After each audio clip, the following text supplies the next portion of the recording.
Բարև ձեզ, ես գտնվում եմ Ամերիկայի Միացյալ Նահանգներում Նյու Յորք քաղաքում։ Թե ինչի համար եմ այստեղ գտնվում, հետագայում դուք կիմանաք, բայց այսօր մի նշանակալի բան է տեղի ունեցել։ Financial Times համաշխարհային ամենահայտնի օրաթերթերից մեկը իր շաբաթօրյա հրատարակության մեջ ներկայացրել է Սամվել Կարապետյանի կալանավորման մասին տվյալներ, որի մասին մենք կուզենանք ձեզ կներկայացնենք ժամանակի ընթացքում, այսօր կներկայացնեմ ես։ Ինչի մասին եմ այսօր ուզում խոսեմ։ Նախորդ շաբաթը լի էր երկու կարևոր օրակարգով, որ մեր հասարակությունը քննարկում էր։ Առաջինը դա դպրոցներ թե գործարաններ, երկրորդը դա սակագին իջեցնել թե նույնը թողել։ Մեր առաջարկը եղել է առաջին թեմայով, որ երկրում կառուցվեն գործարաններ սկզբից, հետո նոր դպրոցներ։ Ինչու ենք մենք այդպես մտածել։ Ամեն ինչ եկել է մեր պատմությունից։ Ուրեմն մենք Լորվա մարզում, մեր գյուղում կառուցեցինք դպրոց, հետո մի 20 տարի առաջ ամենաժամանակակից պայմաններով։ Հետո ճանապարհները վերանորոգեցինք Տաշիր քաղաքից մինչև մեր գյուղի բոլոր ճանապարհները, քաղաքում Տաշիր շատ ճանապարհներ։ Սակայն անգամ գյուղի տների բոլոր փոփոխությունների արդյունքում մարդիկ էլի շարունակում են հեռանում։ Որտեղ պատճառը մեկն է։ Մարդը եթե չունի աշխատանք, եթե գործ չունի, նա չի մնալու։ Ուզում ես ոսկուց ամբողջ քաղաքը սարքի նվիր իրան, ուզում ես բոլոր շենքերը կարող ենք փոխել, մարդիկ գնալու էին էլի։ Պատճառը նա է, որ մարդկանց պետք է ապահովել սկզբնական հաց, ապրուստ եւ հետո նոր լավ պայմաններ, լավ ռեմոնտ, այսպես ասած։ Դպրոցաշինությունը լավ բան է, շատ կարևոր է դպրոցաշինությունը, բայց կարևոր է այս Հայաստանի աղքատության այս պարագայում, երբ 700,000 մարդ, ինչպես հայտնում են 25% բնակչության աղքատ է ապրում, շատ կարևոր է, որ դպրոցաշինությունը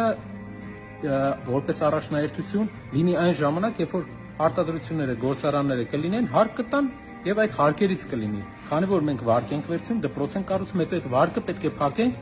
հին տնտեսական միավորների, հին բիզնեսների հարկերի հաշվին, ու մարդկանց հարկերի հաշվին։ Ոչ մի ավել շահույթ երկրում չի ավելացել այս ներդրումների արդյունքում։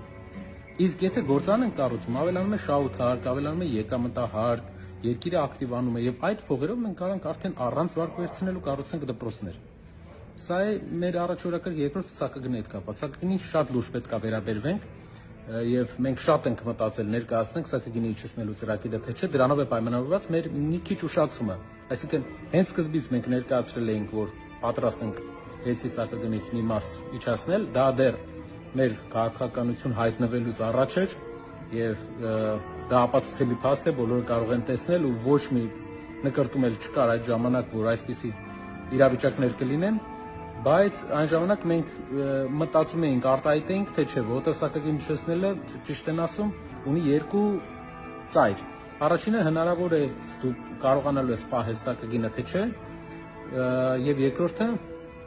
արդյոք իջեցնելով ինչ դրական էֆեկտ է ստալի բնակչության համար։ Հայաստանում կյանքը բավականին թանկ է, աղքատությունը բարձր է եւ մենք առաջարկենք մենակ բնակչության համար իջեցնենք, դա է մեր առաջարկը եւ մենք շարունակում ենք առաջարկել։ Ուզում եմ նաեւ նշել, որ շատ կարեւոր է, որ այս շաբաթվա երկու օրակարգերը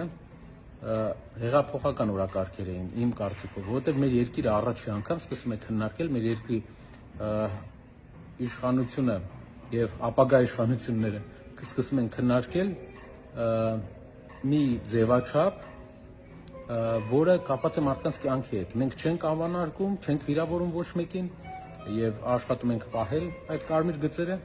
ոչ թե նրա համար, որ չենք տեսնում խնդիր իրար մեջ, կամ մենք չենք տեսնում խնդիր իշխանության անցած ճանապարհի մեջ, այլ տեսնում ենք, որ դա չի օգնելու մարդկանց։ Եվ կարևոր է լավ երկիր սարքելու միակ ճանապարհը օրակարգերը սարքել մարդկանց օգտակար օրակարգեր։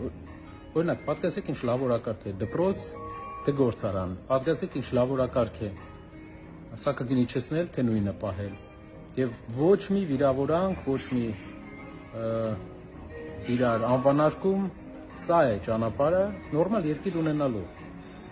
Եվ բոլոր նորմալ երկրները քննարկում են մտքերը եւ առաջարկները, եւ ոչ թե մարդկանց։ Շնորհակալ եմ, լավ օր ձեզ։